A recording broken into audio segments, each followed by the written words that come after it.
L'équipe de Karen a réussi à vaincre leurs ennemis et maintenant on passe à celle de Momo.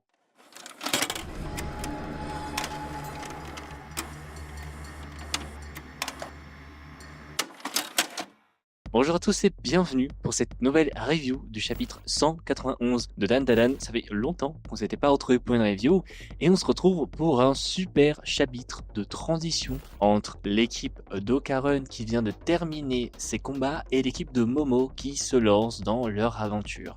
Et donc on va revenir sur ce chapitre de transition, clairement on le sent, mais qui apporte de nouvelles informations concernant Sandrome et les fameux chasseurs de pouvoir. En tout cas, j'ai très hâte de parler de ça avec vous et n'oubliez pas avant de commencer que vous pouvez soutenir la chaîne avec un like et un abonnement. Bien sûr, pas hésiter à me donner votre avis sur le chapitre en commentaire. D'ailleurs, petit message comme ça, n'hésitez pas à aller voir ma dernière vidéo. Voilà, je me lance dans les critiques d'animé, donc si ça vous intéresse, n'hésitez pas à jeter un petit coup d'œil et à lâcher un petit like. Voilà, merci. Et sur ce, on est parti pour cette review. Mais avant, les 3 derniers chapitres étaient pas mal intéressants. Donc j'aimerais bien revenir sur quelques points qui m'ont marqué et qui vont être importants pour la suite de l'œuvre. Donc, pour ces quelques points qui m'ont marqué dans les chapitres 188, 189 et 190, on a la révélation de la forme de yokai de Ace avec la Jumping Duck, qui est clairement, moi je le trouvais complètement gaze. Voilà, c'était une espèce de copie d'Okaren avec notamment un masque différent. Parce qu'on l'a vu, pour l'instant, on a eu Aira, Okaren et Zuma qui avaient des masques assez similaires. Là, on a Ace qui avait un masque complètement différent. C'est intéressant. Pourquoi on n'aurait pas donc d'autres détenteurs de yokai similaires qui auraient du coup chacun des masques en fonction peut-être de leur personnalité, etc. À voir en tout cas. Mais c'est vrai que la forme, moi, elle me plaît pas trop. Voilà, mais il y a des choses intéressantes quand même. Ensuite, on a l'armure du Xenoker, cette armure très technologique, mais qui en même temps renferme des inscriptions en hiéroglyphes. Encore une fois, des choses qui peuvent laisser penser que Sandrome est un être millénaire, mais ça, on verra ça pour plus tard. Parce que autre chose qu'on apprend d'intéressant sur le Xenoker, c'est qu'elle mène une vengeance depuis 100 ans. Ça fait 100 ans qu'elle s'est introduite dans les globalistes pour monter jusqu'au grade de bras droit du chef Atsu. Tout ça dans l'unique but de le venger et de venger sa planète. On a eu droit à des bribes de son flashback quand elle avait encore une forme assez éloignée de ce qu'elle a maintenant. Et surtout quelque chose qui semblait être avant l'attaque des globalistes et pendant. Voilà, donc j'espère qu'on apprendra plus sur ce personnage qui m'intrigue énormément. Côté alien, moi j'ai surkiffé avec les globalistes. Donc j'ai hâte qu'on y retourne avec ce personnage. Ensuite, on a ce court flashback d'Okaren avant qu'il rencontre Momo et quand Ace l'harcelait parce qu'il lisait ses magazines occultes. Et j'ai trouvé ça vraiment très cool que dans ce chapitre, avec ce flashback et à travers les personnages d'Okaren et Kinta, qu'on ait un peu cette confrontation entre Ace, l'harceleur typique qui casse les couilles aux autres parce qu'ils ont des passions, et qu'en même temps, on a ces deux personnages qui incarnent complètement les stéréotypes des geeks, des mecs harcelés, des mecs rejetés. J'ai trouvé ça vraiment intéressant qu'ils gagnent grâce au pouvoir de leur passion. Et je trouve que pour le thème de l'harcèlement qui est très fort quand même d'Adan, c'est un super chapitre quand tu lis entre les lignes. Et enfin, ce qui conclut ces 3 chapitres, c'est la victoire d'Okaren et Kinta qui ont vraiment fusionné ensemble pour battre Ace. C'est vraiment cool de les voir combattre ensemble, surtout ces deux personnages qui n'ont pas de pouvoir et qui ont donc utilisé une technologie alien pour gagner. J'ai trouvé ça vraiment très cool en tout cas pour Okaren et Kinta. Et enfin, on a Xenoker qui a quitté le combat et s'est enfui. En tout cas, très hâte de revoir ce personnage et c'était très cool en tout cas à lire ces 3 derniers chapitres. On passe maintenant au chapitre 191 et on commence avec Mademoiselle Adachi qui se rend à un rendez-vous après avoir volé le pouvoir du prof de sport. Elle est donc attendue à ce moment-là sous un pont par un homme assez étrange, vraiment il me terrifie. C'est à ce moment-là qu'elle reçoit un appel de quelqu'un du commanditaire, j'imagine, et tous les indices encore laissent à penser que c'est Sandrome. Mais bon, on va mettre un mais quand même, parce qu'on n'a toujours pas son identité, donc il y a toujours l'hypothèse que c'est pas lui. Mais on part sur le fait que c'est Sandrome pour que ce soit plus clair pour tout le monde. Donc c'est à ce moment-là que, au désarroi de Mademoiselle Adachi, Sandrome révèle que le prof de sport était en fait un chasseur de pouvoir, comme elle et eux. D'ailleurs, Sandrome précise des vôtres, donc ce qui signifie que, ils sont beaucoup déjà, et sûrement bien plus nombreux qu'on imagine, et ça laisse un peu paraître une sorte d'organisation. Mais bon, on va se reconcentrer sur le chapitre en lui-même et sur Mademoiselle Adachi, parce que cette dernière enfreinte plusieurs règles des chasseurs de pouvoir. Déjà de 1, elle a attaqué un autre chasseur de pouvoir.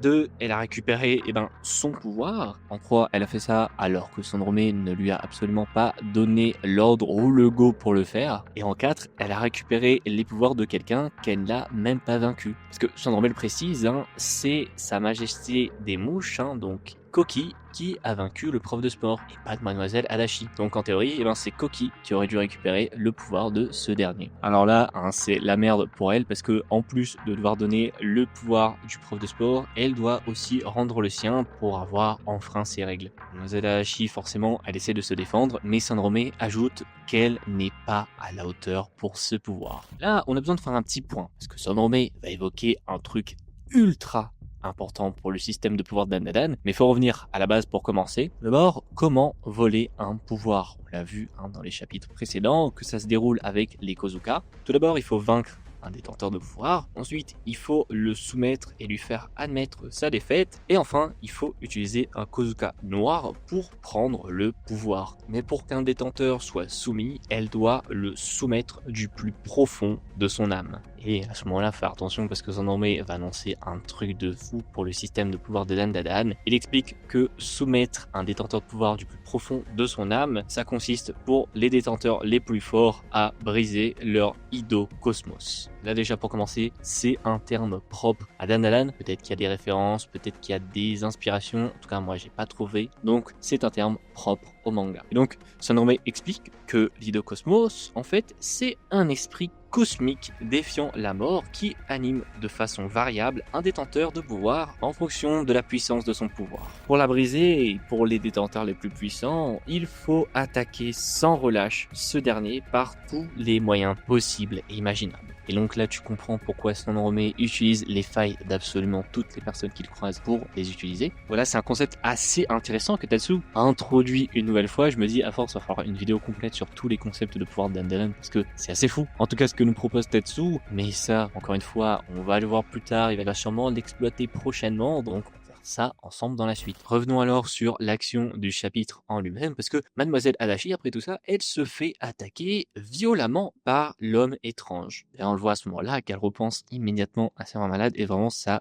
brise le cœur. Mais c'est à ce moment-là qu'on a l'intervention du GOAT Bega. Je vous en avais parlé dans la dernière review, j'étais sûr qu'il allait débarquer ce GOAT. Et enfin on le voit et ça fait super plaisir. Surtout que, sacrée coïncidence, en intervenant, Bega révèle que l'homme étrange en fait possède le pouvoir des cartes maudites. Le yokai qui était enfermé dans la malle maudite. Et donc à ce moment-là, il utilise le pouvoir des cartes et contrôle Mademoiselle Adachi pour attaquer Bega. Mais heureusement, Bega la maîtrise très facilement sans la blesser, mais c'est à ce moment-là que le yokai et l'homme étrange disparaissent. Après ça, on passe sur le retour du groupe de Momo au complet, avec Seiko qui laisse Manjiro s'occuper du reste de la situation avec Okarun sur place donc, tandis que les autres se préparent à prendre le train pour leur destination, celle du maillet magique. Mais c'est alors que ce chapitre va se finir pas sur des bonnes notes, parce que Momo remarque que depuis plusieurs heures, Vamola ne la voit plus. Elle le dit,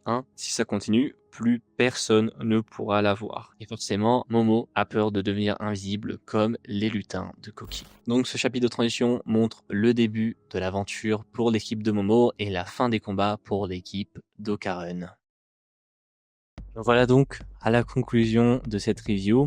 Et c'est toujours un plaisir de voir que Tatsu ne nous laisse jamais de répit, même pour des chapitres qui servent tout simplement de transition d'un point de vue à l'autre, passe du point de vue du groupe d'Okarun à celui du groupe de Momo. Et j'ai très hâte de voir ce que va donner leur aventure également. Déjà que c'était très intense qu'on a eu du côté de la team d'Okarun, j'en attends pas moins, voire beaucoup plus du côté de celle de Momo. D'ailleurs c'est assez intéressant que quand Sandromé parle de détenteur de pouvoir puissant, tout de suite on a l'image de Momo qui est mise en avant. Vraiment, Momo, notre protagoniste, a le potentiel d'être l'un des personnages les plus puissants de Dandadan, ça j'ai pas peur de le dire. Franchement, l'éveil de son pouvoir va être quelque chose de folie pour ce manga. J'ai hâte aussi que le système de pouvoir soit encore plus étoffé. Franchement, Tatsu aime autant nous faire rire que nous balancer un lore de malade à la gueule et j'adore ça. En tout cas, c'était vraiment encore une fois agréable à lire. Ça m'a fait plaisir moi de faire cette review. Voilà, ça fait un petit moment qu'on n'avait pas fait, donc c'est très cool de parler des chapitres avec vous. J'espère que cette vidéo vous a plu et également. Et ben si c'est le cas, n'hésitez pas comme d'habitude à soutenir la chaîne avec un like et un abonnement. N'hésitez pas également à partager vos avis en commentaire et à faire vos petites théories. J'ai très hâte en tout cas de lire le prochain chapitre, ça risque vraiment d'être incroyable. Et sur ce, on se dit